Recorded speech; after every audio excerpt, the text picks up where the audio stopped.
ধন্যবাদ এক্সিস স্কুলকে আমাদের আজকে দ্বিতীয়বারের মতো আমার ক্লাসের আয়োজনের জন্য। আমরা এর আগে এনটি-এমএবি গ্র্যাড করেছিলাম, তো আজকে আমার ক্লাসের টপিক হচ্ছে এন্টি ডায়াবেটিক। তো ডায়াবেটিস মেলাইটাস আমাদের একটা ওয়াইড একটা অসুখ, যেটা আমাদের প্রতিনিয়ত আমাদের ফ্যামিলির সবারই হয়ে থাকে এবং আমাদের আশেপাশে প্রচুর ডায়াবেটিক পেশেন্ট আছে। তো এটা ডিল করার জন্য আমাদের অ্যান্টি ডায়াবেটিক ড্রাগগুলো বেশ ভালোভাবে জানতে হবে। আর আমাদের 4th ইয়ারের স্টুডেন্টদের জন্য এটা খুবই ইম্পর্টেন্ট, কারণ হচ্ছে অ্যান্টি ডায়াবেটিক চ্যাপ্টারটা এন্ডোক্রাইনের অন্যতম চ্যাপ্টার, এবং এখান থেকে প্রচুর আমাদের এসিকিউ, এমসিকিউ এবং অস্পিড কোশ্চেন এসে থাকে।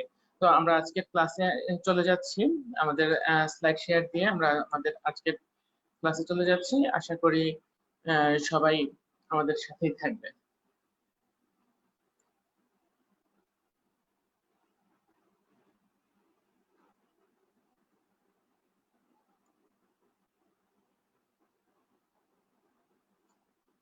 তো আজকে আমাদের টপিক হচ্ছে অ্যান্টি ডায়াবেটিক এজেন্টস। যেহেতু আমরা ড্রাগ নিয়ে পড়াশোনা করছি এবং ড্রাগ গুলো ব্যবহৃত হয় মূলত চিকিৎসার জন্য বা কোনো একটা ডিজিজে আমরা ব্যবহার করি। সো প্রথমত আমাদের এই ডিজিজটা সম্পর্কে একটু ভালোভাবে জানতে হবে। তো যখনই আমরা অ্যান্টি ডায়াবেটিক ড্রাগে আসবো, তখনই আমাদের প্রথমে চিন্তা করতে হবে যে what is diabetes mellitus. So আমরা একটু দেখে নেই ডায়াবেটিস মেলাইটাস কাকে বলে। Diabetes mellitus is a metabolic disorder where body cannot maintain glucose homeostasis because of decreased insulin secretion or action or both. মানে হচ্ছে আমাদের বডির যে কোনো একটা কন্ডিশনে যদি আমাদের শরীরের যে গ্লুকোজটা রয়েছে, ব্লাডের যে গ্লুকোজটা রয়েছে, সেটা যদি বডি এটাকে মেটাবলাইজ করতে না পারে, ইউটিলাইজ করতে না পারে, কোথাও সমস্যা হয়, তাহলে আমাদের ব্লাড গ্লুকোজ লেভেলটা বেড়ে যাবে। এবং ব্লাড গ্লুকোজ লেভেলটা যখনই বেড়ে যাবে, তখনই আমরা এটাকে বলবো ডায়াবেটিস মেলাইটাস। তো এখানে ডায়াবেটিস মেলাইটাস এর এই যে আমাদের মূল কনসার্ন, সেটা হচ্ছে যে ব্লাড গ্লুকোজ লেভেল। এই ব্লাড গ্লুকোজ লেভেলটা বেড়ে যাওয়া নিয়ে আরো অনেক বিশদ আলোচনা আছে। সেটা ফিজিওলজিক্যাল আলোচনা হতে পারে, প্যাথোলজিক্যাল আলোচনা হতে পারে। আমরা অত ডিটেলস যাব না, কিন্তু না গিয়েও পারবো না, কারণ একটু করে আমাদের জানতে হবে যে ডায়াবেটিস মেলাইটাসে কি হয় এবং ওই কন্ডিশন গুলো আমাদের বডিতে ফিজিওলজিক্যাল এবং প্যাথোলজিক্যাল কি কি পরিবর্তন আসে, তাহলে আমরা এটা ট্রিটমেন্টে ইজিলি আমরা এটা ট্রিটমেন্টটা করতে পারবো। তো আমরা ফার্দার প্রসিড করি যে ডায়াবেটিস মেলাইটাসের জন্য যে সুগার, এই ব্লাড সুগারকে আমাদের মেটাবলাইজ করার জন্য মূল হরমোন হচ্ছে ইনসুলিন, এবং এই ইনসুলিনটা কোথেকে আসতেছে? এই ইনসুলিনটা আসতেছে প্যানক্রিয়াটিক বিটা সেল থেকে। সো এই প্যানক্রিয়াটিক বিটা সেল থেকে যে ইনসুলিন আসবে এবং এসে এই প্যানক্রিয়াটিক বিটা সেল থেকে ইনসুলিন এসে এটাকে মেটাবলাইজ করবে, এই কন্ডিশনে যদি কোথাও কোনো সমস্যা হয়, তখনই আমরা বলবো ডায়াবেটিস মেলাইটাস হয়ে গেছে। কারণ হচ্ছে যে তখনই আমাদের ব্লাড গ্লুকোজ লেভেলটা বেড়ে যাবে। তো আমাদের কি কি ফ্যাক্টর আছে যেগুলো ইনসুলিন রিলিজের জন্য দায়ী? আমাদের ইনসুলিন রিলিজ করে এরকম কিছু ফ্যাক্টর আছে যেই বডির কন্ডিশন গুলোতে আমাদের ইনসুলিন রিলিজটা বেড়ে যায়। যেমন হচ্ছে যে plasma glucose, amino acid, glucagon like peptide, glucose dependent GIP hormone, তারপরে সিসিকে, কোলিসিস্টোকাইনিন, ঠিক আছে, high concentration of free fatty acid, beta receptor কোনো কারণে স্টিমুলেটেড হলো, এই ধরনের কন্ডিশনে আমাদের ইনসুলিন রিলিজ বেড়ে যায়। আবার কিছু কন্ডিশন আছে যেখানে আমাদের ইনসুলিন রিলিজ কমে যায়, যেমন হচ্ছে যে ক্রনিক অনেকদিন ধরে যে গ্লুকোজ লেভেলটা অনেক বেশি এলিভেটেড অবস্থায় আছে, লো কনসেন্ট্রেশন অফ ফ্যাটি অ্যাসিড আছে, অথবা লেপটিন এন্ড সাম ড্রাগস, ডায়াজক্সাইড, ফিনাইটুইন, এই সমস্ত কারণে আমাদের ইনসুলিন রিলিজ কমতে পারে। তো যে সমস্ত কারণে আমাদের ইনসুলিন রিলিজ বাড়বে, সেক্ষেত্রে আমাদের ব্লাড গ্লুকোজ লেভেল কমে যাবে। আর যদি কখনো কোনো কারণে আমাদের ইনসুলিন রিলিজ কমে যায়, তাহলে আমাদের ব্লাড গ্লুকোজ লেভেলটা বেড়ে যাবে। তো এই ব্লাড গ্লুকোজ লেভেলটা বেড়ে যাওয়াটাকে আমরা টার্মিনোলজি দিয়েছি hyperglycaemia.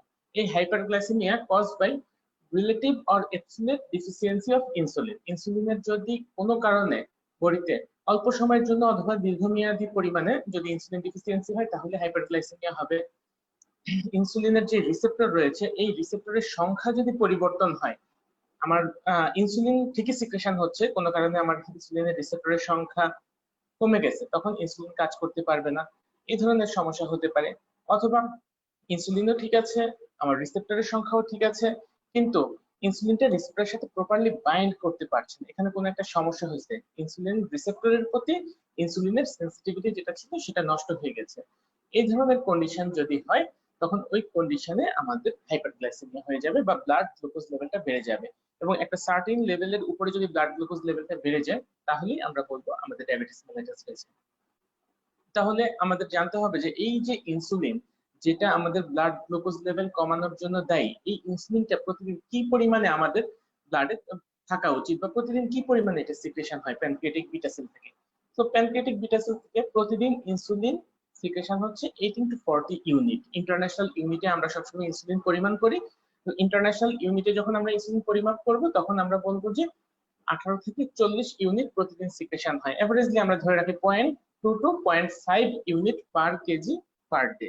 So 0.2 to 0.5 unit per KG per day, এই টার্মিনোলজিটা ইম্পর্টেন্ট হচ্ছে যখন আমরা ক্লিনিক্যালি কারেকশন করব, আমরা ব্লাড গ্লুকোজ লেভেল কারেকশন করব, তখন আমাদের ইনসুলিন কতটুকু দিতে হবে সেটা দেওয়ার জন্য এই অ্যামাউন্টটা লাগবে, যে 0.2 to 0.5 unit per KG per day আমাদের ইনসুলিন লাগছে। আর প্রতিদিন আমাদের সর্বোচ্চ কি পরিমাণ ইনসুলিন আমাদের পুরো প্যানক্রিয়াস কন্টেন্ট করে, 200 ইউনিট অফ ইনসুলিন আমার প্যানক্রিয়াসটা কন্টেন্ট করে, এবং এই 200 ইউনিট, এই পয়েন্টের একটা গুরুত্ব আছে, আমি 200 ইউনিট ইনসুলিন আমার প্যানক্রিয়াস প্রতিদিন স্টোর রাখে এবং এটা আমার প্যানক্রিয়াসে জমা থাকে রেগুলার বেসিসে। যদি আমি প্রতিদিন 200 ইউনিটের বেশি আমাকে কখনো ইনসুলিন দিতে হয় অ্যাজ এ ডায়াবেটিক পেশেন্ট, তখনই আমরা আমাদের বলবো যে ইনসুলিন রেজিস্ট্যান্স হয়ে গেছে, ইনসুলিন দিয়েও আর পেশেন্টের কাজ হচ্ছে না। সো এই 200 ইউনিট টার্মিনোলজিটা খুব ইম্পর্টেন্ট। সো আমাদের বডিতে ইনসুলিন কি সবসময় এই এই একটা নির্দিষ্ট পরিমাণে সিক্রেশন হচ্ছে নাকি কখনো বাড়ছে কখনো কমছে, এটার খুব একটা গুরুত্ব আছে। কারণ হচ্ছে যে আমাদের বডিতে যখনই আমরা খাই তখনই ইনসুলিন সিক্রেশনটা অনেক বেশি বেড়ে যায়, কিন্তু অন্য সময় কি ইনসুলিনের প্রয়োজন হয় না? হয়। সবসময় একটা বেজাল ইনসুলিন, অল্প অল্প পরিমাণে একটা ইনসুলিন আমার বডিতে সিক্রেশন হতে থাকে, সবসময় সিক্রেশন হতে থাকে, এবং এই ইনসুলিনটাকে বলা হচ্ছে বেজাল ইনসুলিন। ঠিক আছে, তাহলে একটা হচ্ছে পোস্টপ্রান্ডিয়াল ইনসুলিন, একটা হচ্ছে বেজাল ইনসুলিন। এই দুইটা টার্মিনোলজি আমাদের জন্য খুবই গুরুত্বপূর্ণ, কারণ হচ্ছে যে আমরা যখন একটা হাইপারগ্লাইসেমিয়া অথবা ডায়াবেটিস পেশেন্ট ম্যানেজ করব তখন আমাদেরকে এই দুইটা দিকে কনসার্ন দিতে হবে, যে আমরা বেজাল ইনসুলিনটা ঠিক আছে নাকি শুধু পোস্টপ্রান্ডিয়াল ইনসুলিনটা তার কারেকশন করতে হবে, না দুইটাই কারেকশন করতে হবে, এটার উপর বেস করে আমরা ট্রিটমেন্ট করব। সো এই জিনিসটা আশা করি তোমাদের কাছে ক্লিয়ার হয়ে গেছে। তারপর আমরা চলে যাচ্ছি যে আমাদের এই ইনসুলিন যেটা আমাদের খাবার পর সিক্রেশন হচ্ছে, এটা দুইটা ফেজে সিক্রেশন হয়। একটা হচ্ছে যে র্যাপিড ফেজ, আমি খাচ্ছি, খাওয়ার 5 মিনিটের মধ্যে হিউজ পরিমাণে ইনসুলিন চলে আসলো আমার ব্লাডে, ব্লাড গ্লুকোজ লেভেল কমিয়ে দিল। আর একটা হচ্ছে যে খাওয়ার 1 ঘন্টা পরেও, আধা ঘন্টা থেকে 1 ঘন্টা পরে আরেকটা পিক লেভেল আসে, তখন ইনসুলিনটা রিলিজ হয় এবং ফার্দার আমাদের ব্লাড গ্লুকোজ লেভেলকে আরো কমাতে সাহায্য করে। সো দুইটা ফেজে ইনসুলিন সবসময় রিলিজ হয়, এই কথাটা আমাদের জানতে হবে। কারণ হচ্ছে যে in diabetes mellitus first phase of insulin release is suppressed, মানে হচ্ছে যে এই যে প্রথম দিকে খাওয়ার সাথে সাথে 5 মিনিটের মধ্যে আমাদের ইনসুলিনটা বেড়ে যাচ্ছে, সেটা অনেক সময়, বেশিরভাগ ক্ষেত্রে আমাদের ডায়াবেটিস মেলাইটাসে এটা সাপ্রেস থাকে, এবং বেজাল ইনসুলিন বা সেকেন্ড ফেজে যে ইনসুলিনটা রিলিজ হয় সেটা অনেক সময় নরমাল থাকে, অনেক বেজাল ইনসুলিন নরমাল থাকে।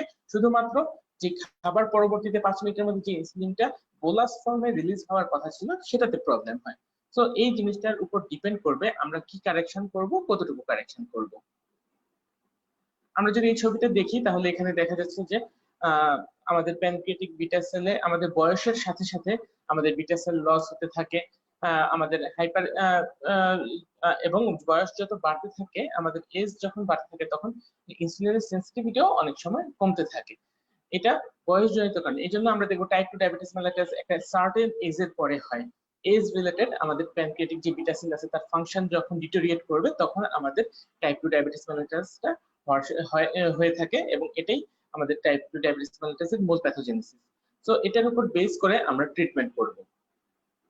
নেক্সট স্লাইডে আমরা চলে আসছি। এখানে দেখা যাচ্ছে যে আমাদের সকালে, দুপুরে, সন্ধ্যায় আমরা নাস্তা করতেছি, এবং রাতে বিভিন্ন ফেজে আমাদের ইনসুলিন যে সিক্রেশন হয় তখন একটা পিক হয়। ঠিক আছে, এই পিক গুলো আমাদের breakfast, after lunch, after snacks and after dinner, যে পিক গুলো হচ্ছে এই পিক গুলো এই ছবিটাতে আমরা দেখতে পাচ্ছি। তো আমাদের টার্গেট হবে যখনই আমাদের ব্লাড গ্লুকোজ লেভেল আমার বডি থেকে বডির ইনসুলিন সিক্রেশনে কোনো সমস্যা আছে, আমার প্যানক্রিয়াস প্রপার ইনসুলিন সিক্রেশন করতে পারছে না, তখন আমাদের চিন্তা করতে হবে যে এই সময়টাতে আমরা ব্লাড গ্লুকোজ লেভেল কন্ট্রোল করার জন্য বাইরে থেকে আমাদেরকে ওষুধ বা ড্রাগ দিতে হতে পারে।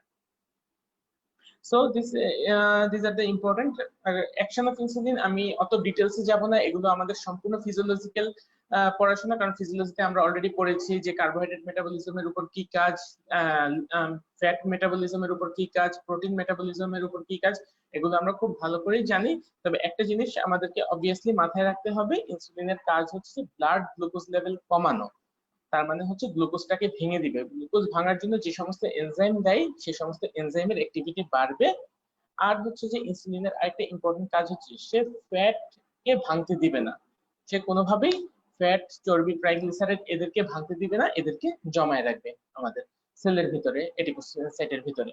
সো এই হরমোন সেনসিটিভ লাইপেজকে ইনহিবিট করার মাধ্যমে সে লিপিডকে বা ট্রাইগ্লিসারাইডকে ভাঙার জন্য বাধা দিবে, লাইপোলাইসিস করতে বাধা দিবে। এই দুইটা জিনিস অবশ্যই আমাদের মাথায় রাখতে হবে। আর একটা জিনিস প্রোটিনের উপর একটা জিনিস ইম্পর্টেন্ট, সেটা হচ্ছে যে increase protein synthesis by increase amino acid uptake. Amino acid uptake বাড়ার মাধ্যমে আমাদের প্রোটিন সিনথেসিসটাকে বাড়ায় দিবে। ঠিক আছে, প্রোটিন সিনথেসিস বাড়ালে আমাদের মাসেলের যে বাল্ক আছে এই বাল্কটা মেনটেন হবে। অ্যানাবলিক মানে হচ্ছে যে আমাদের বডি গঠন করবে, প্রোটিনকে তার জায়গা মতো ঢুকিয়ে দিবে। প্রোটিন যদি তার জায়গা মতো ঢুকে যায় তখন সেই স্ট্রাকচারটা বিল্ড আপ করবে। আর কোনো কারণে যদি আমাদের এই ইনসুলিন কমে যায় তখন আমাদের অ্যান্টিক্যাটাবলিক অ্যাকশন হতে পারে। আচ্ছা, সো আমরা এই বেসিক জিনিসগুলো আমরা ফিজিওলজি থেকে পড়ে নেব বা দেখে নেব, কারণ এগুলো ভাইভাতে কিন্তু, যদি এটা ফিজিওলজি পড়া, ভাইভাতে ইনভেরিয়েবলি ধরা হয়। সো এই ছবিটাতে দেখা যাচ্ছে যে আইলেটস অফ বিটা সেল থেকে ইনসুলিন সিক্রেশনের জন্য কি কি আমাদের স্টিমুলেটর দেয়। একসময় ধারণা করা হতো যে শুধুমাত্র ইনসুলিন দিয়েই হয়তো ইনসুলিন শুধু গ্লুকোজ যখন বাড়ে তখন আমাদের ইনসুলিনটা রিলিজ হয়, এবং এই ইনসুলিনটাই হচ্ছে আমাদের গ্লুকোজ মেটাবলিজমের জন্য একমাত্র হরমোন। কিন্তু এখন মডার্ন এজে এসে আমাদের অনেকগুলো হরমোন চলে আসছে। আমাদের জিআই ট্র্যাক্ট থেকে বেশ কিছু হরমোন রিলিজ হয় যারা আমাদের ইনসুলিন মেটাবলিজমের সাথে সরাসরি দেয়, এবং ওগুলোর উপর বেস করে new generation oral hypoglycemic agent চলে এসেছে, যেটা আমরা পরবর্তীতে দেখব। সো আমাদের হাইপোগ্লাইসেমিক আমাদের যদি ব্লাড গ্লুকোজ লেভেল কমাতে হয়, হাইপারগ্লাইসেমিয়া থেকে হাইপোগ্লাইসেমিয়া করতে হয়, তাহলে আমাদের কি কি ড্রাগ লাগবে আমরা আমাদের ফার্মাকোলজিতে চলে আসি। আমাদের ড্রাগ লাগবে হচ্ছে যে এক, সরাসরি ইনসুলিন, যেটা আমার প্যানক্রিয়াটিক বিটা সেল থেকে তৈরি হচ্ছিল, সেই ইনসুলিনটা সরাসরি আমি বাইরে থেকে তৈরি করে দিয়ে দিতে পারি যদি আমার ইনসুলিনের অভাব হয়ে থাকে। আর হচ্ছে যে ওরাল হাইপোগ্লাইসেমিক এজেন্ট, আমরা যদি আমার বডিতে যদি pancreatic beta cell minimum 30% beta সেলও অ্যাক্টিভ থাকে, তাদেরকে কাজ করানোর জন্য এবং আদার্স প্রসেসে মেটাবলিজম করার জন্য কিছু ট্যাবলেট ফর্মুলেশনে আমাদের কিছু ড্রাগ আছে। তো এক সময় ছিল যে আমরা বলতাম যে insulin are the only injectable, আর হচ্ছে বাকি সব আর আদার্স ড্রাগ গুলো হচ্ছে যে ওরাল হাইপোগ্লাইসেমিক এজেন্ট গুলো সবগুলোই হচ্ছে আমাদের ট্যাবলেট ফর্মে আছে। কিন্তু বাট নিউ জেনারেশন কিছু ড্রাগ, দুই একটা ড্রাগ আমাদের ইনজেক্টেবল ফর্মেও চলে এসেছে, সেটা আমরা পরবর্তীতে ওরাল হাইপোগ্লাইসেমিক এজেন্ট যখন করব তখন আমরা দেখব। এখন ইনসুলিন একা ইনজেক্টেবল না, নিউ জেনারেশন ওরাল হাইপোগ্লাইসেমিক এজেন্টের নিউ জেনারেশন ড্রাগ গুলো এখন ইনজেক্টেবল ফর্মে চলে এসেছে। সো আমরা আজকের ক্লাসে পার্টিকুলারলি ইনসুলিন টা ভালো করে পড়বো, যে ইনসুলিন কি, কেন রিলি, কিভাবে এটা কাজ করে, কি কি ইনসুলিন প্রিপারেশন আমাদের মার্কেটে অ্যাভেলেবেল আছে, এবং আমরা যখন একটা পেশেন্টের ডায়াবেটিস ট্রিটমেন্ট করব, যখন টাইপ 1 ডায়াবেটিস মেলাইটাসে আমরা অবশ্যই ইনসুলিন দিয়ে ট্রিটমেন্টটা শুরুই করব, ইনসুলিন দিয়ে। এবং টাইপ 2 ডায়াবেটিস মেলাইটাসে যখন ওরাল ড্রাগগুলো ফেলিউর হবে তখন আমাদেরকে আলটিমেটলি ইনজেক্টেবল ফর্মে চলে যেতে হবে, এবং আদার্স স্পেশাল কন্ডিশনে আমাদের ইনজেক্টেবল ফর্মে চলে যেতে হয়, তখন আমরা ইনজেক্টেবল ইনসুলিনটা আমরা কিভাবে ব্যবহার করব, কোন ফর্মে কিভাবে ব্যবহার করব, এটা আমরা ডিটেইলস আজকে পড়ব। So this is the structure of insulin. এটা আমরা জানি সবাই, সি পেপটাইড থাকে, দুইটা চেইন থাকে, এ চেইন, বি চেইন থাকে। এর মধ্যে এ চেইনের মধ্যে 21 অ্যামাইনো অ্যাসিড থাকে এবং বি চেইনের মধ্যে 30 অ্যামাইনো অ্যাসিড থাকে। এবং এই অ্যামাইনো অ্যাসিড সিকোয়েন্স গুলো খুবই গুরুত্বপূর্ণ, যে কোনটার পর কোনটা থাকবে, কোনটার পর কোনটা থাকবে, এবং এই চেইনে যদি কোনো পরিবর্তন হয় সেটা আমাদের ইনসুলিনের গুণগত মানে ইফেক্ট ফেলবে। তো এই চেইনের যে 51 অ্যামাইনো অ্যাসিড আছে এর সিরিয়ালটা আমাদের pharmacology, as a pharmacology student আমাদের ওইভাবে মনে রাখতে হবে না, কিন্তু কিছু কিছু ড্রাগে কোন কোন জায়গায় পরিবর্তন আসে সেটা আমাদের হয়তো আমরা পরবর্তীতে বলে দেব, কোনটা জানতে হবে আমাদের। সো স্ট্রাকচার অফ ইনসুলিন জানার পর আমরা একটু দেখি যে ইনসুলিন কিভাবে আমাদের প্যানক্রিয়াটিক বিটা সেলের মধ্যে তৈরি হয়ে থাকে। ইনসুলিনের জন্য আমাদের যেই ক্রোমোজোমাল যে জিনটা আছে, যেই জিনের স্টিমুলেশনে আমাদের জেনেটিক্স ইনসুলিন তৈরি করবে, সেটা ক্রোমোজোম 11 নম্বর ক্রোমোজোমে থাকে। তো এই 11 নম্বর ক্রোমোজোমে থাকা যেই ইনসুলিন জিন আছে, সে প্যানক্রিয়াটিক বিটা সেলের মধ্যে সে প্রি প্রো ইনসুলিন ফর্মটা তৈরি করবে। এই জিনটা স্টিমুলেট করবে আমাদের সেলকে একটা প্রোটিন তৈরি করার জন্য। সেই প্রোটিনটা হচ্ছে প্রি প্রো ইনসুলিন। এখানে 108টা অ্যামাইনো অ্যাসিড থাকে প্রি প্রো ইনসুলিনে। এই প্রি প্রো ইনসুলিনটা তৈরি হয়ে এন্ডোপ্লাজমিক রেটিকুলাম, প্যানক্রিয়াটিক বিটা সেলের মধ্যে যেই সেলের যে এন্ডোপ্লাজমিক রেটিকুলাম আছে সেখানে চলে যাবে, এবং সেই এন্ডোপ্লাজমিক রেটিকুলামে এটা কনভার্ট হবে প্রো ইনসুলিন ফর্মে। তাহলে প্রি প্রো ইনসুলিন ফর্মে যখন থাকবে 108টা অ্যামাইনো অ্যাসিড থাকবে, আর যখন প্রো ইনসুলিন হিসেবে এটা আসবে তখন এটাতে 86 অ্যামাইনো অ্যাসিড থাকবে। সো এই প্রো ইনসুলিন হচ্ছে যে জাস্ট ইনসুলিনের প্রিভিয়াস ফর্ম। এই ফর্মে সেই গলগি অ্যাপারেটাসের মধ্যে প্রসেসড হয়ে প্যাকড হয়ে স্টোর ফর্মে থাকবে। এক গ্রানিউল হিসেবে থাকবে 6 মোল ইনসুলিন এবং 2 মোল অফ জিঙ্ক একসাথে একটা গ্রানিউল আকারে একটা প্যাকড হয়ে থাকবে।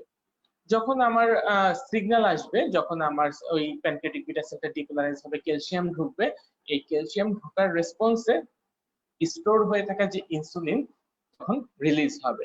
এটা হচ্ছে যে ইনভেরিয়েবলি আমাদের ইনসুলিনটা কোথায় তৈরি হয়ে প্যানক্রিয়াটিক বিটা সেলের মধ্যে প্রি প্রো ইনসুলিন থেকে প্রো ইনসুলিন থেকে গোলজি অ্যাপারেটাসের মধ্যে প্যাকড ফর্মে এটা জিঙ্কের সাথে 2 মোল জিঙ্ক এবং 6 মোল ইনসুলিন একসাথে প্যাকড ফর্মে থাকে এবং স্টোরড ফর্মে থাকে। যখনই ওই সেলের মধ্যে ক্যালসিয়াম ঢুকবে কোনো কারণে, কোনো একটা স্টিমুলেশনে, তখন ওখান থেকে প্রি ফর্মড এই ইনসুলিনটা রিলিজ হবে। তাহলে এই ইনসুলিনটা রিলিজ হয়ে যাওয়ার পর এই ইনসুলিনের ফেট কি হবে? ইনসুলিনটা রিলিজ হলো, আমাদের আমরা খাবার খেলাম, আমাদের কার্বোহাইড্রেট খেলাম, গ্লুকোজ খেলাম, এর রেসপন্সে আমাদের প্যানক্রিয়াটিক বিটা সেল থেকে ইনসুলিনটা রিলিজ হবে। আমরা মেকানিজমটা এরপরই দেখছি। সো রিলিজ হওয়ার পর আমার ইনসুলিনের ফেট কি হয়? এই ইনসুলিনের হাফ লাইফ খুবই শর্ট, এটা 5 মিনিট সর্বোচ্চ কাজ করে, হাফ লাইফ থাকে 5 মিনিটের মতো, এবং 50% রিলিজ ইন পোর্টাল ভেনে রিলিজ হওয়ার পর এটা লিভারে মেটাবলিজম হয়, কিডনিতে মেটাবলিজম হয়, খুব দ্রুত এটা মেটাবলিজম হয়ে শরীর থেকে নাই হয়ে যায়। তো এর মধ্যেই তাকে ব্লাড গ্লুকোজ লেভেলটা কন্ট্রোল করে ফেলতে হয়।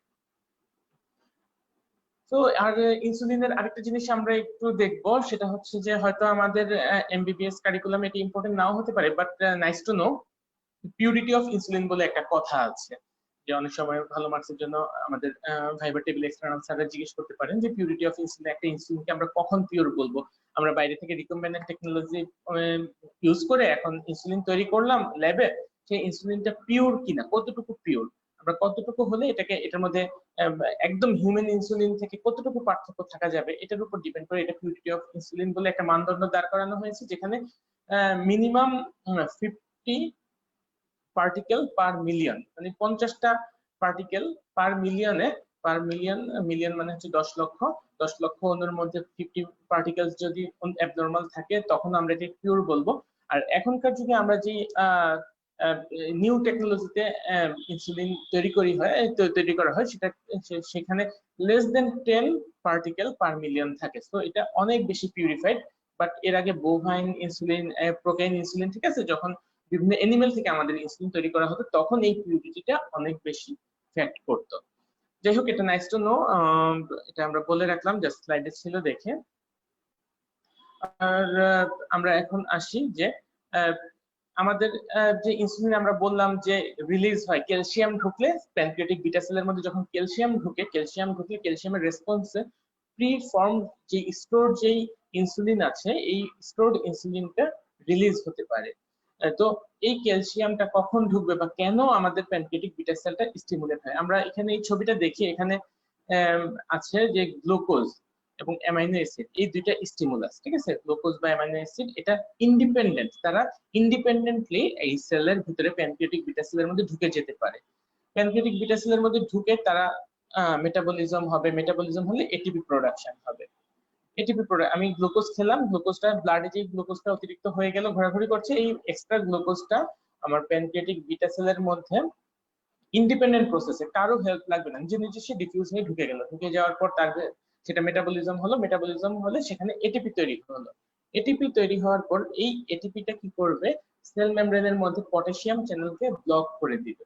সেল মেমব্রেনকে পটাশিয়াম চ্যানেলটা ব্লক করে দিলে পটাশিয়ামটা সেল থেকে বের হতে পারবে না। পটাশিয়ামটা যদি সেল থেকে বের হতে না পারে, পটাশিয়াম মানে কে প্লাস পজিটিভ, সেলের ভেতরে পটাশিয়ামটা জমতে থাকবে, মানে পজিটিভিটিটা জমতে থাকবে।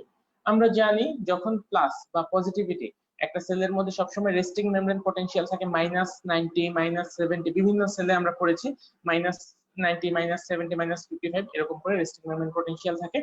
যখনই পটাশিয়াম জমতে থাকবে সেলের ভিতরে, প্লাস প্লাস প্লাস প্লাস জমতে থাকবে, তখনই এই রেস্টিং মেমব্রেন পটেনশিয়াল থেকে একটা অ্যাকশন পটেনশিয়াল তৈরি হবে, তখন মেমব্রেন পটেনশিয়াল তৈরি হবে। এবং এই যে মেমব্রেন পটেনশিয়ালটা আছে, এই মেমব্রেন পটেনশিয়ালের রেসপন্সে আমাদের ক্যালসিয়াম চ্যানেলটা ওপেন হয়ে যাবে। যখনই মেমব্রেন পটেনশিয়ালের রেসপন্সে ক্যালসিয়াম চ্যানেলটা ওপেন হয়ে যাবে, ক্যালসিয়াম বাইরে থেকে ভিতরে ঢুকে যাবে, ক্যালসিয়াম চ্যানেল ওপেন হয়ে গেলে, এবং এই ক্যালসিয়ামটা আমাদের স্টোরড ফর্মে যে ইনসুলিন আছে, স্টোরড ফর্মে যে ইনসুলিন আছে, সেই ইনসুলিন গুলোকে রিলিজ করবে। সো আমরা এই চার্টটা দেখে নিই যে glucose enter into the cell, metabolize and increase intercellular ATP, সেলের ভিতরে এটিপি বেড়ে গেল, এটিপি বেড়ে গেলে এটিপি ডিপেন্ডেন্ট পটাশিয়াম চ্যানেলটা ক্লোজ হয়ে যাবে। ক্লোজ হয়ে গেলে decrease influx of potassium, potassium আর সেল থেকে বাইরে বের হতে পারবে না, সেলের মধ্যে পটাশিয়ামটা জমে যাবে, ডিপোলারাইজেশন হবে, ঠিক আছে।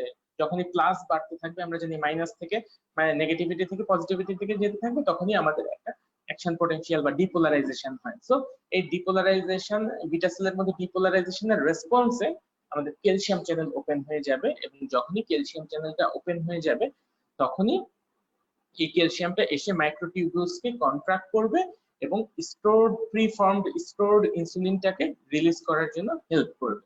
সো এটা গেল, এটা খুবই ইম্পর্টেন্ট, এটা ভাইভাতে ইনভেরিয়েবলি জিজ্ঞেস করা হয় যে আমাদের প্যানক্রিয়াটিক বিটা সেল থেকে ইনসুলিন কিভাবে রিলিজ হয়, কার রেসপন্সে রিলিজ হয়, কেন রিলিজ হয়। সো এই জিনিসটা আমাদের লাগবে। তারপরে ইনসুলিন রিলিজ হলো, রিলিজ হওয়ার পর ইনসুলিন গিয়ে কাজ করবে, কোথায় কাজ করবে, পেরিফেরাল টিস্যুতে কাজ করবে।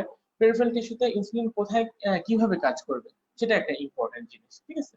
তো পেরিফেরাল টিস্যুতে আমাদের ইনসুলিনটা কাজ করবে হচ্ছে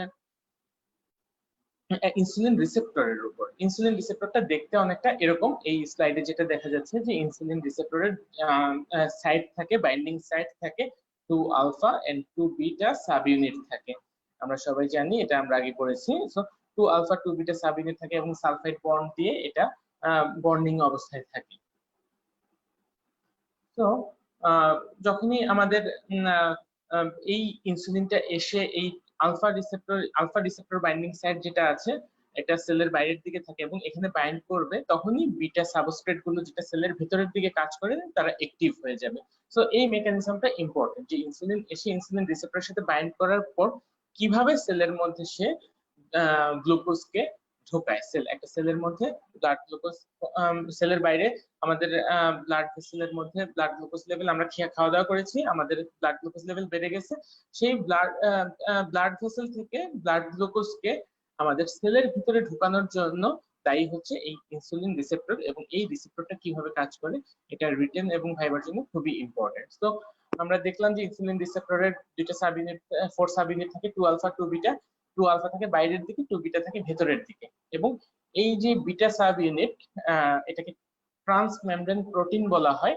এটা বাইরে থেকে ভিতরে অনেক লম্বা হয়ে থাকে এবং ভেতরের দিকে এটার একটা special type of protein activity আছে, এটাকে বলা হচ্ছে টাইরোসিন কাইনেজ অ্যাক্টিভিটি। এই টার্মিনোলজিটা খুবই ইম্পর্টেন্ট, যে বিটা সাব ইউনিটের ভেতরের দিকে টাইরোসিন কাইনেজ অ্যাক্টিভিটি আছে, এবং এই টাইরোসিন কাইনেজের কারণেই আমাদের সেলের ভিতরে কিছু কনসিকোয়েন্স শুরু হয়, যার ফলে আমাদের গ্লুকোজ, ব্লাড গ্লুকোজকে আমরা সেলের ভিতরে ঢোকাতে পারি। সো আমরা এই মেকানিজমটা এখন দেখে নেই, যে ইনসুলিন কিভাবে সেলের মধ্যে ব্লাড গ্লুকোজটাকে ঢুকাচ্ছে। সো আমরা এই চ্যাপ্টার যদি একটু ফলো করি, একটু সময় নিয়ে আমাদের একটু ফলো করতে হবে, একটু বোঝার বিষয় আছে যে insulin binds to a alpha sub unit of insulin receptor. সে বাইরের দিকে দুইটা সাব ইউনিট আছে, আলফা সাব ইউনিট, সেখানে গিয়ে আমাদের ইনসুলিনটা বাইন্ড করে, বিটা সেল থেকে রিলিজ হয়, ব্লাডে রিলিজ হয়, ব্লাড দিয়ে ঘুরতে ঘুরতে সে পেরিফেরাল টিস্যুতে চলে যায়, টিস্যুতে অনেক সেল আছে, এই সেলের গায়ে ইনসুলিন রিসেপ্টর আছে, সেই ইনসুলিন রিসেপ্টরের বিটা সাব ইউনিট আছে সেলের ভেতরের দিকে, আলফা সাব ইউনিট আছে সেলের বাইরের দিকে, এবং বাইরের দিকে থাকা সেই আলফা সাব ইউনিটের মধ্যে আমাদের ইনসুলিনটা বাইন্ড করে। ইনসুলিনটা বাইন্ড করে, যখনই আলফা সাব ইউনিটের সাথে ইনসুলিনটা বাইন্ড করে তখন অটোফসফোরাইলেশন অফ বিটা সাব ইউনিট হয়, বিটা সাব ইউনিটের অটোফসফোরাইলেশন হয়ে যায়। অটোফসফোরাইলেশন যখন হয়ে যাবে তখন trigger phosphorylation of cytoplasmic protein. Cytoplasm, ওই সেলের সাইটোপ্লাজমের মধ্যে ইনসুলিন রিসেপ্টর সাবস্ট্রেট আইআরএস বলে স্পেশাল একটা প্রোটিন কম্পাউন্ড থাকে, ওইটার ফসফোরাইলেশন হয়, এবং ফসফোরাইলেশন হওয়ার পর এখানে মাল্টিপল অনেকগুলা প্রসেস হয়, একটার পর একটা অ্যাক্টিভেট হয়, একটার পর একটা অ্যাক্টিভেট হয়, যেই মলিকুলার সিরিয়াল গুলা আমাদের আন্ডারগ্রাজুয়েট লেভেলের জন্য জানার খুব বেশি একটা প্রয়োজন নেই, এবং এটা একটু অনেক বেশি কমপ্লেক্স। তো আমাদের জানতে হবে যে এই আইআরএস কমপ্লেক্স যখন অ্যাক্টিভেটেড হয় তখন সেলের মধ্যে অনেকগুলা কাজ হয়, এই কাজগুলো কি কি, যার ফলে আমাদের ব্লাড গ্লুকোজ সেলের বাইরে থেকে ভেতরে ঢুকতে পারে। তাহলে ইন শর্ট আমরা মনে রাখবো, আলফা সাব ইউনিটের সাথে সেলের বাইরে যখন ইনসুলিনটা বাইন্ড করে তখন বিটা সাব ইউনিটের অটোফসফোরাইলেশন হয়, অটোফসফোরাইলেশন হওয়ার পরে বিটা সাব ইউনিটের ভিতরে আমরা বলছি যে টাইরোসিন কাইনেজ অ্যাক্টিভিটি থাকে, ওই প্রোটিন এবং অন্যান্য প্রোটিন ইনসুলিন রিসেপ্টর সাবস্ট্রেট, এখানে কিছু প্রোটিন ক্যাসকেড চালু হয়ে যায়, একটা থেকে আরেকটা অ্যাক্টিভেট হওয়া, আরেকটা থেকে আরেকটা অ্যাক্টিভেট হওয়া, তখন মাল্টিপল ইফেক্ট হয়, অনেকগুলো ইফেক্ট হয়। কি কি ইফেক্ট হয় সেটা ইম্পর্টেন্ট। এক নাম্বার হচ্ছে যে আমাদের গ্লুট4 নামক কিছু ট্রান্সমেমব্রেন চ্যানেল আছে যারা গ্লুকোজকে সেলের বাইরে থেকে ভিতরে ঢুকাতে পারে। এই গ্লুট4 চ্যানেলগুলো যখন দরকার হয় না সেলের মেমব্রেন থেকে সে ভিতরে এসে সাইটোপ্লাজমের মধ্যে এসে বসে থাকে। সাইটোপ্লাজমের মধ্যে গোল গোল ভেসিকল থাকে, সেই গোল ভেসিকল গুলোর মধ্যে অনেকগুলো গ্লুট4 বসে আছে। যখনই আমাদের এই ইনসুলিন এসে আলফা সাব ইউনিটের সাথে বাইন্ড করবে, বিটা সাব ইউনিট অ্যাক্টিভেটেড হবে এবং সেলের ভিতরে অনেকগুলো প্রোটিন ক্যাসকেড চালু হয়ে যাবে, প্রোটিন অ্যাক্টিভেট হয়ে যাবে, তখন সেলের সাইটোপ্লাজমে থাকা গ্লুট4 ভেসিকলের মধ্যে থাকা গ্লুট4 গুলো সাইটোপ্লাজম থেকে সেল মেমব্রেনে চলে যাবে গ্লুকোজকে ঢুকানোর জন্য। তাহলে তার মানে হচ্ছে translocation of insulin sensitive GLUT4 glucose transporter, insulin sensitive glucose transporter GLUT4, যেটা নরমালি আমার পেরিফেরাল টিস্যুর সেলের সাইটোপ্লাজমের মধ্যে বসেছিল, সাইটোপ্লাজম থেকে সে সেল মেমব্রেনে চলে যাবে, এবং যখনই এই গ্লুট4টা সেল মেমব্রেনে যাবে, সেল মেমব্রেন দিয়ে এই গ্লুট4 চ্যানেলের মাঝখান দিয়ে গ্লুকোজ সেলের বাইরে থেকে ভেতরে ঢুকবে। এটা ইম্পর্টেন্ট একটা জিনিস এবং এটা আমাদের মনে রাখতেই হবে, ঠিক আছে? তখন facilitates glucose movement into the cell. তারপর আমরা আসি ইনক্রিজ গ্লাইকোজেন সিনথেসিস অ্যাক্টিভিটি। কিছু এনজাইমকে সে অ্যাক্টিভ করে দেয়, এই এনজাইমগুলো ইনক্রিজ গ্লাইকোজেন সিনথেসিস করবে, অ্যাক্টিভেট প্রোটিন কাইনেজ, ফসফেটেজ, তারপরে হচ্ছে গ্লুকোকাইনেজ, ফসফোফ্রুক্টোকাইনেজ, পাইরুভেট কাইনেজ, এই এনজাইমগুলো সেলের মধ্যে থাকে এবং এই এনজাইমগুলোকে অ্যাক্টিভেট করে। যখন ইনসুলিন এসে আমাদের রিসেপ্টরের সাথে বাইন্ড করে তখন অটোমেটিক্যালি এই এনজাইমগুলো আমাদের গ্লুকোজ মেটাবলিজমের জন্য দায়ী যে এনজাইমগুলো আছে এগুলো অ্যাক্টিভেট হয়ে যায়। আর হচ্ছে যে involve in synthesis of protein and DNA, lipogenesis and cell growth. Protein synthesis করবে, ডিএনএ সিনথেসিস করবে এবং লাইপোজেনেসিস লিপিডকে জমা রাখবে সেলের মধ্যে, লিপিডকে বের হতে দিবে না বা ভাঙতে দিবে না, এবং সেল গ্রোথ এবং সেলকে গ্রোথ করবে। সো সেলুলার গ্রোথের জন্য এটা খুবই ইম্পর্টেন্ট। এই তিনটা পয়েন্ট ছাড়াও আরো অনেক বড় মেকানিজম আছে যেগুলো আমাদের এই লেভেলে লাগবে না, আমাদের এই লেভেলে ইনসুলিনের মেকানিজমে এই তিনটা জিনিসই আমাদের ইম্পর্টেন্ট লাগবে। যে ইনসুলিন যখন আলফা সাব ইউনিটের সাথে বাইন্ড করে তখন বিটা সাব ইউনিট ফসফোরাইলেশন হয়ে যায়, তখন সেলের মধ্যে কিছু প্রোটিন ক্যাসকেড অ্যাক্টিভেট হয়ে যায়। কি অ্যাক্টিভেট হয়ে সে কি করবে, গ্লুট4 যেটা সাইটোপ্লাজমের মধ্যে থাকে, গ্লুট4 চ্যানেলগুলোকে সেলের মাঝখান থেকে সাইটোপ্লাজম থেকে মেমব্রেনে পাঠিয়ে দিবে যাতে বাইরে থেকে গ্লুকোজ ভেতরে ঢুকতে পারে। সেই সাথে আমাদের সেলের মধ্যে যে গ্লুকোজ মেটাবলিজমের যে এনজাইম আছে, কিছু এনজাইম এবং হরমোনকে সে অ্যাক্টিভেট করবে এবং সেই সাথে প্রোটিন সিনথেসিস করবে, ডিএনএ সিনথেসিস করবে, লাইপোজেনেসিস করবে, লিপিড সেলের যেখানে আমাদের এডিপোস টিস্যু আছে, সেই এডিপোস টিস্যুর মধ্যে ট্রাইগ্লিসারাইড ঢুকাবে এবং ট্রাইগ্লিসারাইড জমা রাখবে এবং লিপিডকে ভাঙতে দিবে না এবং সেল গ্রোথ করবে। এই তিনটা জিনিস ইম্পর্টেন্ট আমাদের লাগবে। সো এই গেল ইন শর্ট মেকানিজম কিভাবে ইনসুলিন কাজ করে। এখানে মোস্ট ইম্পর্টেন্ট জিনিস যে গ্লুট4টা আমাদের স্কেলেটাল মাসল এবং এডিপোস টিস্যুতে অ্যাবান্ডেন্ট ফর্মে থাকে এবং ইনসুলিন যখনই রিলিজ হয় এই গ্লুট4 এর মাধ্যমে ব্লাড গ্লুকোজটা সেলের বাইরে থেকে প্লাজমা থেকে আমাদের ব্লাড থেকে আমাদের টিস্যুর মধ্যে গিয়ে পৌঁছে যায়। সো অনেক বড় মেকানিজম, এটা একটু কষ্ট করে মনে রাখতে হবে আমাদের এবং এটা ইম্পর্টেন্ট। সো এবার আমরা চলে আসি যে আমাদের যে সমস্ত ইনসুলিন আমরা মার্কেটে পাই, আমাদের ব্যবহার হয়, আমাদের ঔষধ হিসেবে ব্লাড গ্লুকোজ কমানোর জন্য আমরা ইনসুলিন ব্যবহার করেছি, ওগুলো কত ধরনের আছে, কি কি প্রিপারেশন আমাদের মার্কেটে অ্যাভেলেবল আছে। যদিও প্রিভিয়াস জেনারেশনের গুলো এখন আর পাওয়া যায় না, এখন নতুন টেকনোলজি বের হয়ে গেছে এবং নিউয়ার জেনারেশন খুবই অ্যাভেলেবল। তারপর আমাদের জানতে হবে প্রোকেন ইনসুলিন, বোভেন ইনসুলিন খুবই ইম্পর্টেন্ট। এবং প্রথমে যখন মানুষ বিজ্ঞানীরা ইনসুলিন আবিষ্কার করলো তখন প্রোকেন এবং বোভেন থেকে ইনসুলিন আবিষ্কার করা হয়েছে এবং ওই ইনসুলিন গুলো হিউম্যান ইনসুলিনের চেইনে যে 51 অ্যামাইনো অ্যাসিড আছে, 51টা অ্যামাইনো অ্যাসিডের কিছু কিছু জায়গায় তারা পরিবর্তিত ছিল। একটা চেইনে, বি চেইনে 30টা অ্যামাইনো অ্যাসিড আছে, 30 নাম্বার অ্যামাইনো অ্যাসিড যেটা আছে অ্যালানিন ইজ প্রেজেন্ট, থিওনিনের জায়গায় অ্যালানিন চলে আসলো, সবই ঠিক আছে। বাট বি চেইনের 30 নাম্বার অ্যামাইনো অ্যাসিডটা থিওনিন ছিল, সেটা পরিবর্তিত হয়ে অ্যালানিন হয়ে গেল যখন ইনসুলিনটা তৈরি করা হলো প্রোকেন ইনসুলিনে। এরকম বোভেন ইনসুলিন যখন তৈরি করা হলো তখন দেখা গেছে যে এ চেইনের 8 নাম্বারে থিওনিনের জায়গায় অ্যালানিন চলে আসলো, বা এই চেইনের 10 নাম্বারে আইসোলিউসিনের জায়গায় ভ্যালিন চলে আসলো। এই ধরনের অ্যামাইনো অ্যাসিড সিকোয়েন্সে অল্প অল্প পরিমাণে পরিবর্তন ছিল যখন এই ইনসুলিনগুলো আবিষ্কার করা হলো। সো যত বেশি অ্যামাইনো অ্যাসিডের কনসিকোয়েন্সটা 51টা অ্যামাইনো অ্যাসিড যত বেশি মিল থাকবে তত বেশি ভালো আমাদের হিউম্যানের সাথে বডিতে ভালো ম্যাচ করবে, স্যুট করবে এবং এটা লং টার্ম ইউজ করা যাবে। এরপরে যখন নতুন হিউম্যান ইনসুলিন আসা শুরু করলো তখন আমরা প্রচুর পরিমাণে হিউম্যান ইনসুলিন এখন ব্যবহার হচ্ছে এবং এখন মেইনলি হিউম্যান ইনসুলিন গুলোই সেমি সিনথেটিক্যালি এবং বায়োসিনথেটিক্যালি তৈরি করে এখন মার্কেটে পাওয়া যাচ্ছে। প্রোকেন ইনসুলিন, বোভেন ইনসুলিন এখন আর ওইভাবে পাওয়া যায় না, যেহেতু তাদের কিছু কিছু জায়গায় পরিবর্তন ছিল এবং অ্যামাইনো অ্যাসিড সিকোয়েন্সে পরিবর্তন থাকার কারণে তারা কিছুটা অ্যালার্জিক রিঅ্যাকশন, কিছু ক্ষেত্রে অনেক সময় সেনসিটিভিটি কিছু কম ছিল, কিছু অ্যাডভার্স ইফেক্ট ছিল। তো এখন নিউ জেনারেশনে আমরা হিউম্যান ইনসুলিন ব্যবহার করি যেটা সেমি সিনথেটিক্যালি বা বায়োসিনথেটিক্যালি তৈরি করা হয়।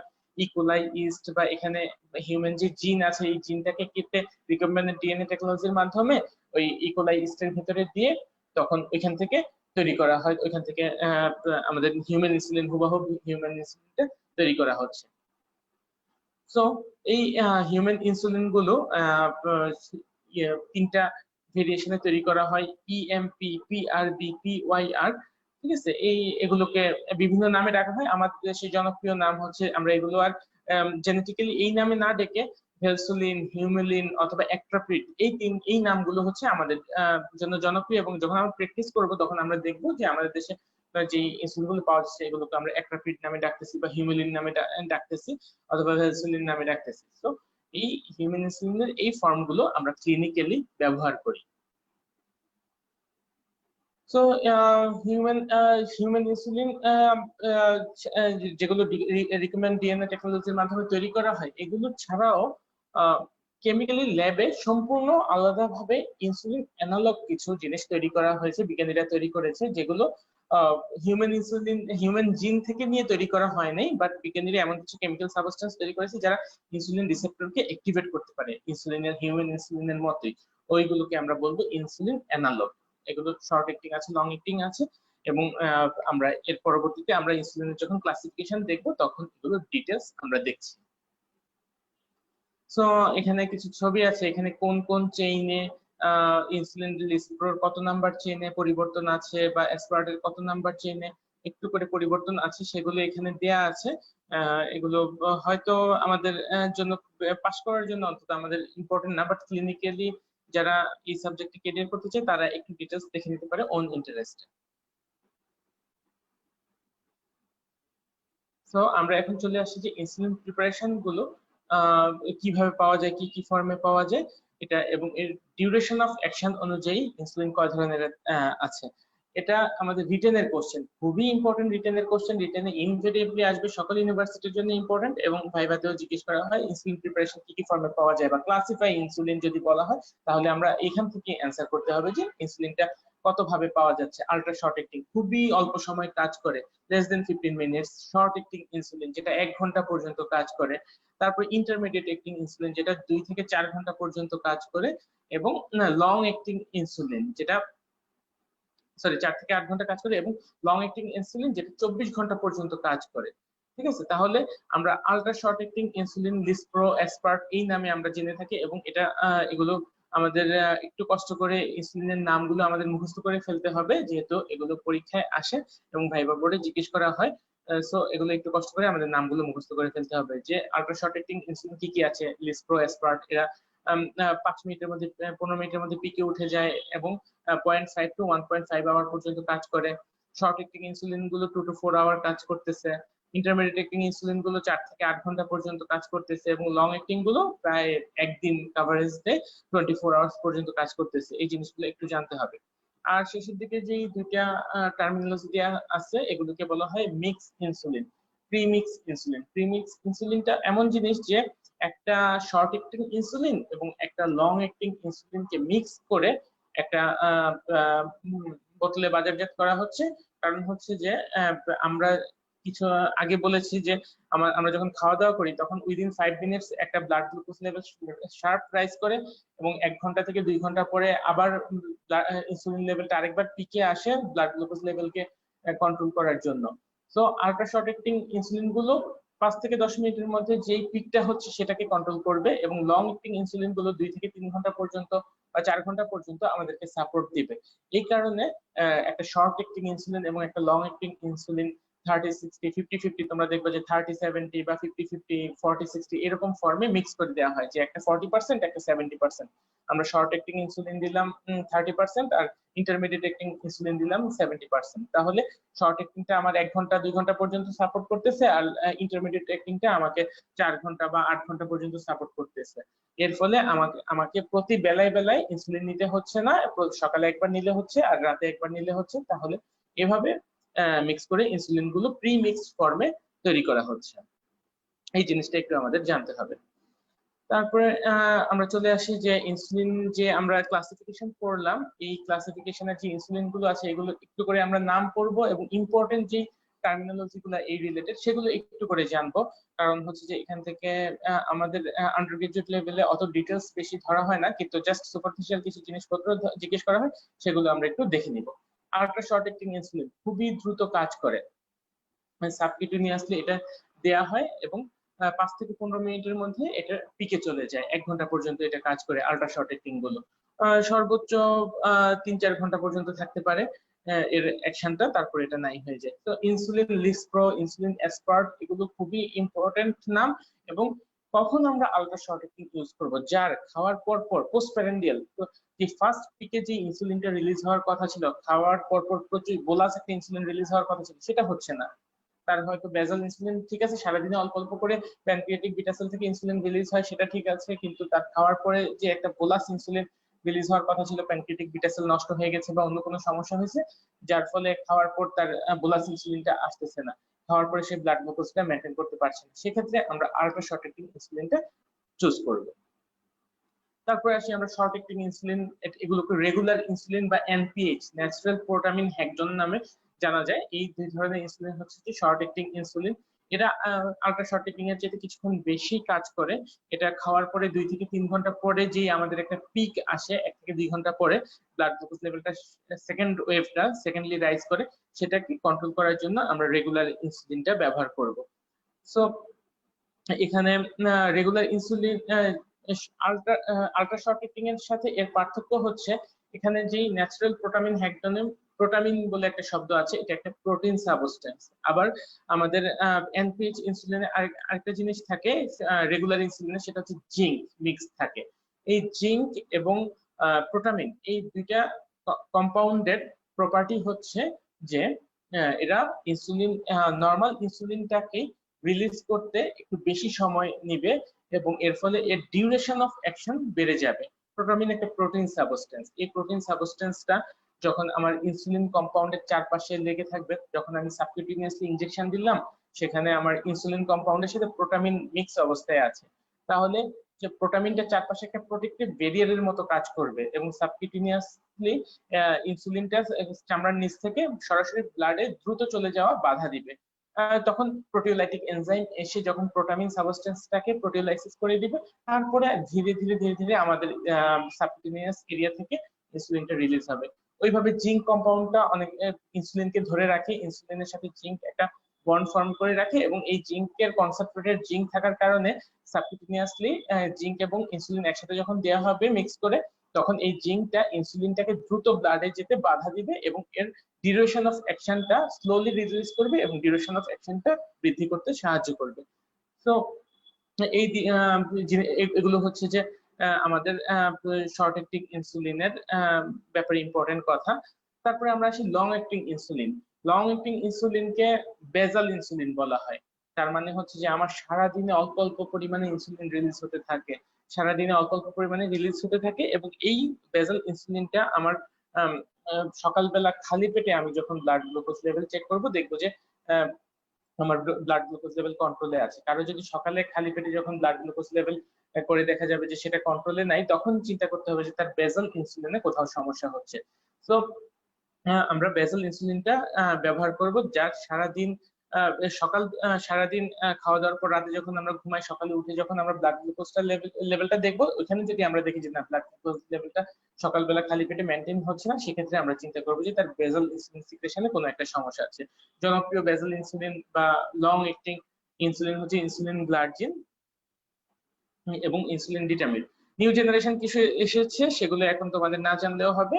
আন্ডার গ্রাজুয়েট স্টুডেন্ট হিসেবে ইনসুলিন গ্লার্জিন এবং ইনসুলিন ডিটামিন এই দুটো নাম জানতে হবে। এদের বেনিফিট হচ্ছে এরা ওয়ান্স ডেইলি ডোজিং, একবার ইনজেকশন দিলে 24 ঘন্টা পর্যন্ত কাজ করে এবং তাদের ওয়াইড রেঞ্জ অফ অ্যাক্টিভিটি আছে। তারা খাবারের আগে খাবারের পরে সবসময় অল্প অল্প করে কাজ করতে পারে। সো কারো যদি খাওয়ার পরে ব্লাড গ্লুকোজ লেভেলটা সে ভালো কন্ট্রোল করতেছে, কিন্তু খালি পেটে দেখা যাচ্ছে তার ব্লাড গ্লুকোজ লেভেলটা ভালো কন্ট্রোল হচ্ছে না, তখন আমরা লং অ্যাক্টিং ইনসুলিনে চলে যাব। এই গেল আমাদের ইনসুলিন নিয়ে বেসিক কথাবার্তা, যে ইনসুলিন প্রিপারেশন কি কি ছিল এবং এগুলো কখন কোনটা কখন কোথায় ইউজ করবো অল্প করে বলার চেষ্টা করলাম। সো এখন আসি যে ইম্পর্টেন্ট জিনিস, যে ইনসুলিন ডেলিভারি সিস্টেম। ইনসুলিনটা কিভাবে দেয়া হয়? অবভিয়াসলি এটা ওরালি দেওয়া যায় না, এবং এই ওরালি দেওয়া যায় না বলেই ইনসুলিন নিয়ে এত মাথা ব্যথা, কারণ পেশেন্টরা এটা সহজে নিতে চায় না। বেশিরভাগ পেশেন্টের কমপ্লেন হচ্ছে যে আমার ইনসুলিন নিতে একটা ইনজেকশন সুই ঢুকাতে হয়, কষ্ট হচ্ছে, সকাল বিকাল 2 বার করে নিতে হচ্ছে, এটা অনেক পেইনফুল একটা প্রসিডিউর, এবং যেখানে ইনজেকশন দেওয়া হয় সেখানে আমরা দেখবো যে কিছু অ্যাডভার্স ইফেক্ট হয়। সো সাবকিউটেনিয়াস এই ইনজেকশন ডেলিভারি সিস্টেমটা সবার সবচেয়ে প্রাচীন এবং এটাই এতদিন ধরে চলে আসছে। নিউ জেনারেশনে এখন এসে কিছুটা পেন কলমের মতো, কলম সাইজের কিছু ইনসুলিন ডেলিভারি সিস্টেম এসেছে, যেটা খুবই সামান্য, সুইটা খুবই চিকন, খুবই ছোট এবং খুব দ্রুত চামড়ার নিচে মিনিমাল ইনজুরি করে সে ইনসুলিন ডেলিভারি করতে পারতেছে। এবং এটা কিছুটা এক্সপেন্সিভ, পেশেন্ট যদি এফোর্ড করতে পারে সেক্ষেত্রে এই পেন সাইজের ইনসুলিন গুলো দেওয়া হয় উইথ কার্টিজ। এটা একটু দাম বেশি, সো এটা সব রোগীকে দেওয়া যায় না, এটা একটা সমস্যা। আর এখন আমরা আসি যে ইনসুলিন পাম্প। ইনসুলিন পাম্প হচ্ছে যে যখন আমরা হসপিটালাইজড কোনো পেশেন্টের, ডায়াবেটিক পেশেন্ট, তার ইনসুলিন লেভেল অনেক বেশি বেড়ে গেছে, ইনসুলিন কমপ্লিকেশন হয়ে গেছে, তার অপারেশন হবে, অপারেশনের আগে অপারেশনের পরে ব্লাড গ্লুকোজ লেভেল কন্ট্রোল করতে হবে, তখন আমরা ইনসুলিন পাম্প দিয়ে কন্টিনিউয়াস অল্প অল্প পরিমাণে ইনসুলিন পাম্পের মধ্যে আমরা ইনসুলিন দিয়ে মেজারমেন্ট করে পরিমাণ মতো দিয়ে দিব, এবং ওই ইনসুলিন পাম্প অল্প অল্প করে তার ব্লাডের মধ্যে ইনসুলিন কন্টিনিউয়াসলি 24 আওয়ার ধরে ঢোকাতে থাকবে। সো এটা একটা ডেলিভারি সিস্টেম আছে। আর নিউ জেনারেশন গত কয়েক বছর ধরে সায়েন্টিস্টরা চেষ্টা করছে ইনহেলার ফর্মে আমরা অ্যাজমা হলে যেমন ইনহেলার নেই, মুখ দিয়ে খুব সহজে বাতাসের মাধ্যমে ইনহেলেশন ফর্মে ইনসুলিনটা তৈরি করার। এটা কিছুটা সাকসেস হয়েছিল, মাঝখানে কিছুটা সাকসেসফুল থেকে সেটা সরে আসছে, কিছু প্রবলেম দেখা দিচ্ছে। সো এটা আমরা আশা করি আগামী কয়েক দশকের মধ্যে, 4-5 বছর বা 10 বছরের মধ্যে হয়তো আমাদের কাছে এসে পৌঁছবে, সে পর্যন্ত আমাদের অপেক্ষা করতে হবে। So this are the insulin delivery system. এবং এই ইনসুলিন ডেলিভারি সিস্টেমটা খুবই ইম্পর্টেন্ট, যে কোন ইনসুলিন কিভাবে দেওয়া হবে, কোন পেশেন্টকে কিভাবে চুজ করব আমরা ইনসুলিন, সেটা পেশেন্টের কন্ডিশনের উপর, ডিজিজের উপর এবং সিচুয়েশনের উপর ডিপেন্ড করে ডক্টর নিজে চুজ করবে। সো এই গেল আমাদের ইনসুলিন ডেলিভারি সিস্টেম। এবার আসি আমরা কমপ্লিকেশন অফ ইনসুলিন ইউজ। কি কি কমপ্লিকেশন হতে পারে ইনসুলিনটা আমরা ব্যবহার করছি, ইনসুলিন ব্যবহার করলে কি সমস্যা হতে পারে? এক নম্বর সমস্যা হচ্ছে ইনসুলিন সরাসরি ব্লাড গ্লুকোজ লেভেল কমায় দেয়, এবং এই সরাসরি ব্লাড গ্লুকোজ লেভেল কমায় দেওয়ার কারণে তার হাইপোগ্লাইসেমিয়া, ব্লাড গ্লুকোজ লেভেল অনেক বেশি কমে যেতে পারে। যখন এই ব্লাড গ্লুকোজ লেভেল 3.5 মিলিমোলার নিচে চলে আসবে, পেশেন্ট তখন হাইপোগ্লাইসেমিক কোমা বা শকে চলে যেতে পারে। সো এই জিনিসটা খুবই ইম্পর্টেন্ট। ইনসুলিন পেশেন্ট যখন ইনসুলিন নিবে, অবভিয়াসলি আমাদের যে ইনসুলিন গুলো আমরা বলি যে পোস্টপ্রান্ডিয়াল বা খাওয়ার আগে নিতে হয়, খাওয়ার সাথে সম্পর্কযুক্ত, সেগুলো অবশ্যই যেই সে ইনসুলিনটা নেওয়ার পর সে ওই বেলার মিলটা বা ওই খাবারটা খেয়ে নেবে। যদি কোনো কারণে সে ইনসুলিন নিল, ওই মুহূর্তে কোনো একটা ঘটনা ঘটলো, সে খাইলো না, সে বাইরে বের হয়ে গেল, তার ব্লাড গ্লুকোজ লেভেল কমে হাইপোগ্লাইসেমিয়া হয়ে পেশেন্ট শকে চলে যেতে পারে। তো এই জিনিসটা আমাদের মাথায় রাখতে হবে। তারপরে আসি আমরা যে হাইপোগ্লাইসেমিয়া হলে আমরা কিভাবে বুঝবো। অটোনমিক নার্ভাস সিস্টেমে কিছু সিম্পটম দেখা যায় হাইপোগ্লাইসেমিয়া হলে।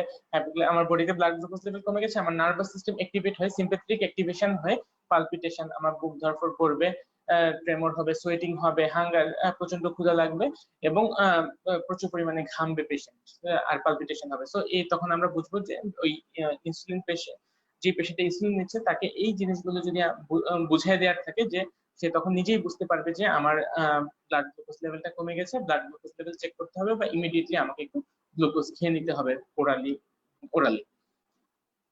সো এই জিনিসটা হচ্ছে যে এক নম্বর কমপ্লিকেশন হাইপোগ্লাইসেমিয়া। তারপরে আমরা আসি যে ইনসুলিন অ্যালার্জি। ইনসুলিন অ্যালার্জি হচ্ছে যে সবার অনেকের এই যে বাইরে থেকে আমরা যে ইনসুলিন গুলো তৈরি দিচ্ছি, অবভিয়াসলি এটা বাইরের একটা কম্পোনেন্ট, আমরা হিউম্যান ইনসুলিনের মতো করে এটা তৈরি করতেছি, কিন্তু তারপরে দেখা গেছে যে অনেকের ক্ষেত্রে ইনসুলিনটা রিয়েকশন করে, ইমিউনোজেনিক, আমার ইমিউন সিস্টেমকে সে অ্যাক্টিভেট করে দেয়, তখন কিছু কমপ্লিকেশন হয়।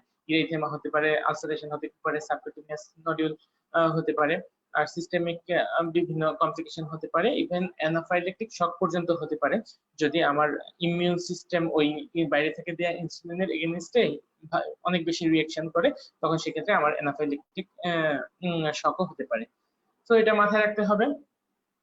আর হচ্ছে 3 নম্বরে আর একটা অ্যাডভার্স ইফেক্ট ইম্পর্টেন্ট হচ্ছে ইমিউন ইনসুলিন রেজিস্ট্যান্স। ইনসুলিনটা রেজিস্ট্যান্স হয়ে যেতে পারে। আমি ইনসুলিন দিচ্ছি, একটা পেশেন্ট অনেক দিন ধরে ইনসুলিন দিচ্ছে, সে আগে 10 করে নিত, তারপরে 12 করে, 14 করে, 20 করে নিত, 40 করে নিত, 40 ইউনিট পার সকালবেলা নিত, রাতের বেলা নিত, সারাদিনে এরকম করে সে বাড়তে বাড়তে তার ব্লাড গ্লুকোজ লেভেল কন্ট্রোল হচ্ছে না, ইনসুলিনের পরিমাণ সে বাড়িয়েই যাচ্ছে। যদি 200 ইউনিট পর্যন্ত দেওয়ার পরও পেশেন্টের ব্লাড গ্লুকোজ লেভেলটা কন্ট্রোল হচ্ছে না আমি দেখি, তখন আমরা বলবো যে ওই ইনসুলিনটা রেজিস্ট্যান্স হয়ে গেছে, তখন আমার ইনসুলিনের প্রিপারেশন চেঞ্জ করতে হবে। ওই গ্রুপের ওইভাবে তৈরি হওয়া ইনসুলিন বন্ধ করে দিয়ে অন্যভাবে তৈরি করছে, অন্য প্রসেস তৈরি করছে, ওই ধরনের ইনসুলিন আমাকে ব্যবহার করতে হবে। আমাদের প্রচুর হাতে অনেক অপশন আছে, আগে বোভাইন প্রোটিন ছিল, এখন হিউম্যান ইনসুলিনের মধ্যে রিকম্বাইন্যান্ট টেকনোলজি, সেমি সিনথেটিক্যালি 4-5টা ধরনের পাওয়া যায়। তো আমাদের ইনসুলিন প্রিপারেশনটা চেঞ্জ করার মাধ্যমে আমরা দেখবো যে ইনসুলিন রেজিস্ট্যান্সটা ওভারকাম করা যাচ্ছে কিনা। সো আর হচ্ছে যে হিউম্যান ইনসুলিন রেজিস্ট্যান্স এর জন্য আরেকটা ইম্পর্টেন্ট জিনিস হচ্ছে মেটফর্মিন, ওরাল হাইপোগ্লাইসেমিক এজেন্ট। এর পরের ক্লাসে আমরা ওরাল হাইপোগ্লাইসেমিক এজেন্ট পড়বো, তখন আমরা দেখবো যে আমাদের মেটফর্মিন যে ড্রাগটা আছে, এই মেটফর্মিন ড্রাগটা ট্যাবলেট ফর্মে পাওয়া যায়। এটা ইনসুলিন রিসেপ্টরের প্রতি ইনসুলিনের সেন্সিটিভিটি বাড়াতে সাহায্য করে। যে ইনসুলিনটা আমি দিচ্ছি, এই ইনসুলিনটা তার রিসেপ্টরের সাথে লাগতেছে না, সেন্সিটিভ না রিসেপ্টরের প্রতি, এই সেন্সিটিভিটিটা বাড়ানোর জন্য মেটফর্মিন একটা ভাইটাল রোল প্লে করে। গ্লিটাজন্স তারাও ইনসুলিন সেন্সিটিভিটি বাড়ায়, কিন্তু কিছু অ্যাডভার্স এফেক্টের কারণে এখন গ্লিটাজন্স গুলো খুব বেশি একটা ইউজ হয় না। সো এটাই হচ্ছে যে ইমিউনো ইনসুলিন রেজিস্ট্যান্স। এছাড়া আর কিছু অ্যাডভার্স এফেক্ট ছিল যেগুলো আমরা একটু দেখে নেই, লাইপোডিস্ট্রফি, ইনসুলিন ইডিমা, তারপরে হচ্ছে যে ওবেসিটি হতে পারে, হ্যাঁ, হাইপার ইনসুলিনেমিয়া, এই অ্যাডভার্স এফেক্টও হতে পারে।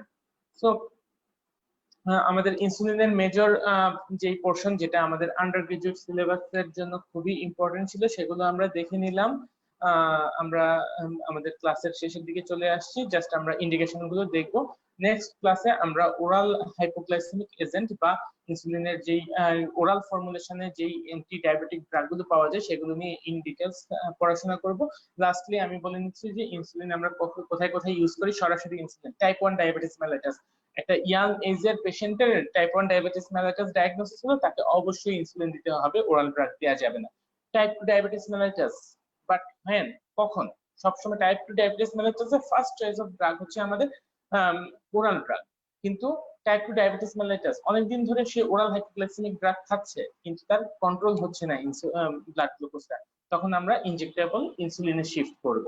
এছাড়াও একটা পেশেন্টের কোমরবিডিটি আছে, myocardial infraction, CVD, nephropathy, retinopathy বা আদার্স কোনো তার কোমরবিড ইনফেকশন আছে সাথে, তখন আমরা ইনজেক্টেবল ইনসুলিন চুজ করব। এছাড়া গ্যাস্ট্রেশনাল ডায়াবেটিস, একটা প্রেগনেন্ট মা, তার আগে কখনো ডায়াবেটিক ছিল না, বা কিন্তু সে যখন মা হতে যাচ্ছে তখন সে দেখলো যে তার ডায়াবেটিস ব্লাড গ্লুকোজ লেভেল বেশি, তখন আমাদেরকে অবভিয়াসলি ইনসুলিন দিয়ে সেটা ট্রিটমেন্ট করতে হবে, ওরাল ড্রাগ দেওয়া যাবে না। এছাড়াও ডায়াবেটিক কিটোএসিডোসিস, হাইপারগ্লাইসেমিয়া, নন কিটোটিক ডায়াবেটিক কোমা, এই ধরনের কমপ্লিকেশন, দীর্ঘদিন ডায়াবেটিস যাদের থাকে তাদের এই ধরনের কমপ্লিকেশন গুলো হয়, এবং এই কমপ্লিকেশন গুলো যখন আমরা ট্রিটমেন্ট করবো অবভিয়াসলি আমাদের ওরাল ড্রাগ দিয়ে হবে না, আমাদের ইনসুলিন দিয়ে ট্রিটমেন্ট করতে হবে। আর হচ্ছে যে পেরি অপারেটিভ ম্যানেজমেন্ট, অপারেশনের আগে এবং অপারেশনের পরে, যে কোনো অপারেটিভ কন্ডিশনের আগে পরে একটা ডায়াবেটিক পেশেন্টকে অবশ্যই ওরাল ড্রাগ থেকে ইনজেক্টেবল ড্রাগে সুইচ করে দিতে হবে। হাইপারক্যালেমিয়া, যখন আমরা জানি যে ইনসুলিন যখন সেলের মধ্যে ঢোকে তখন তার সাথে সে পটাশিয়ামকে কো ট্রান্সপোর্ট গ্লুট4 দিয়ে যখন ইনসুলিন ঢোকে তখন সে পটাশিয়ামকে নিয়ে কো ট্রান্সপোর্ট ফর্মে সেলের বাইরে থেকে সেলের ভিতরে ঢুকে যায়।